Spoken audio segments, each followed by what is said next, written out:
If that little Instagram badge on your Threads profile bothers you, you're not alone. Many users prefer a clean and simple profile without any extra icons. In this video, I'll show you how to hide the Instagram badge from your Threads account in just a few seconds. But before we begin, if you're new to my channel, make sure to subscribe and turn on the notification bell so you'll always be notified when I post new tutorials. So, at the very beginning, open the Threads app and sign into your account if you haven't already.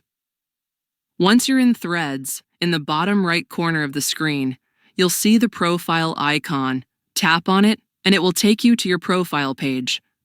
When you're on your profile, tap the Edit Profile button.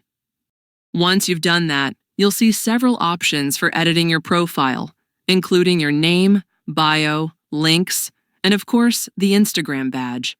To hide the badge, simply tap the switch next to the option called Show Instagram Badge.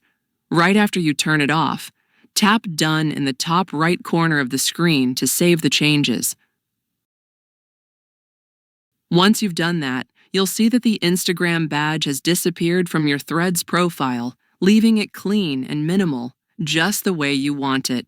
And that's it for this short video. I hope you found it helpful. If you did, leave a like, share the video with your friends, and subscribe to my channel, Smart Assistant. Thanks so much for watching, and I'll see you very soon.